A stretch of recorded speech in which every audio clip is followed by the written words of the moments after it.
आपके असफलताओं के जिम्मेदार कौन है? आपके माता पिता, जो चाहे तो है कि उनके बच्चे खूब नाम रोशन करें, खूब आगे बढ़े, लेकिन वही माता पिता ये कभी नहीं चाहते कि उनके बच्चे रिस्क ले या कुछ ऐसा कर दिखाए जो पूरी दुनिया में किसी ने नहीं की हो। भारतीय माता पिता तो चाहते हैं कि उनके बच्चे घर के अंदर रहे, दिन भर घर के अंदर रहे और कुछ ऐसा कर जाए जो कि पूरी दुनिया में उनका नाम हो। या फिर हमारा एजुकेशन सिस्टम, जो कि लॉर्ड मैक्रे ने 1835 ईस्वी में सिर्फ इसलिए बनवाया था ताकि वो हमें मानसिक रूप से गुलाम बना सके, उसकी हर बात को वो हमसे फॉलो करवा सके और उसमें अपना कोई भी दिमाग नहीं लगाए। और आज वो भी ऐसा ही रहा है। जब भी व्हाट्सएप पर कोई भी न्यूज़ आती है, चाहे वो फेक हो, हम अपना बिना दिमाग लगाए, बिना सोचे समझे उसे फॉरवर्ड करने लगते हैं, क्योंकि एजुकेशन सिस्टम ने सेल्फ अवेयरनेस जैसी हमें कोई चीज़ सिखाई ही नहीं है। हमारा एजुकेशन सिस्टम तो हमें इतिहास रटना सिखाया है, ना कि इतिहास रचना।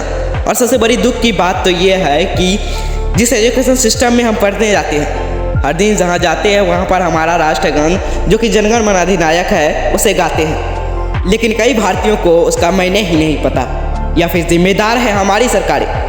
यदि एक युवा नौकरी पाने के लिए निकलता है तो उसे एक नौकरी पाने के लिए अपने जैसे लाखों युवाओं के साथ प्रतिस्पर्धा करना पड़ता है। चलिए मान लेते हैं ये सब आपकी असफलता के जिम्मेदार है, लेकिन कई सालों से इन्हें जिम्मेदार ठहराने के बाद भी क्या आप सफल हो पाए हैं?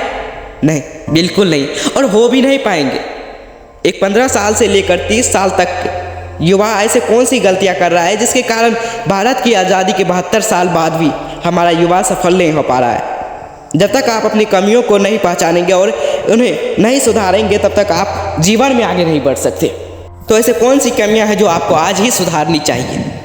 नंबर 1 है टेक्नोलॉजी का गलत प्रयोग। पहली चीज़ है जो आपके जीवन को बर्बाद कर रही है। आज कोई भी इंसान अपनी पत्नी, अपने बच्चों, अपने माता पिता से भी ज़्यादा समय अपने फ़ोन के साथ गुजारता है, चाहे काम हो या ना हो। वो दिन भर अपने फ़ोन को देखता रहता है। ऐसा क्यों?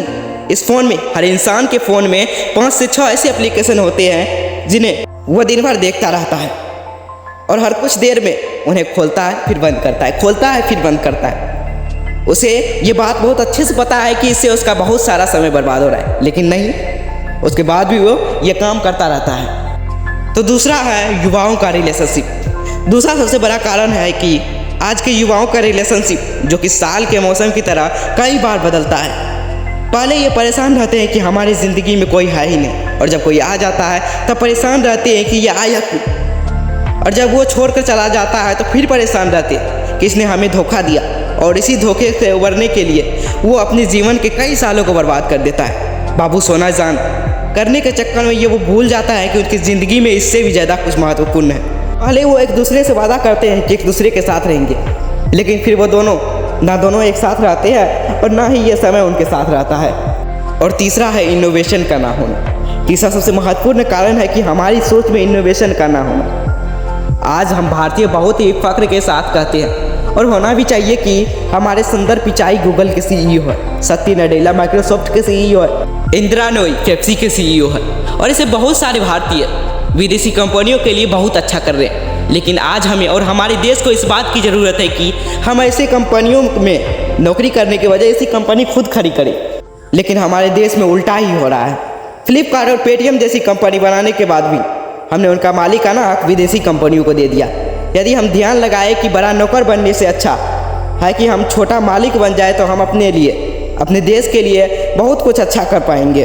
खुद की गलतियों को जानने के बाद भी तब तक काम नहीं बनेगा जब तक कि हम उन गलतियों को सुधार ना लें। और चौथी बात है करके दिखाने में भरोसा रखो। मेरी ये बात हमेशा याद रखना कि इस दुनिया को सुनाई कम और दिखाई ज़्यादा देता है, इसलिए आप बोलने की अपेक्षा करके दिखाने में भरोसा रखो। कई बार आप अपने फैमिली पर गुस्सा कर जाते हैं कि वो आपकी बात नहीं मानते, लेकिन क्यों? मानो सालों से आपसे बोलते तो आ रहे हो कि मैं ये कर डालूंगा, वो कर डालूंगा, लेकिन आपने उन्हें कर पाया? नहीं कर पाया। जिस दिन आप उन्हें करके दिखा देंगे, सिर्फ फैमिली नहीं, पूरी दुनिया आपकी बात मानेगी। पांचवा है खुद के साथ एक्सपेरिमेंट करें। आपको अपने साथ एक्सपेरिमेंट करना होगा। दुनिया ज़रूर कहती है कि एक लक्ष्य बनाओ और उसे हासिल करके दिखाओ, लेकिन उस एक लक्ष्य को बनाने से पहले आपको कई बार उसके साथ एक्सपेरिमेंट करना होगा। जैसे हुसैन बोल्ट बहुत ही अच्छे क्रिकेटर थे, लेकिन उन्होंने अपने प्रतिभा को पहचाना और दुनिया के सबसे तेज धावक बने।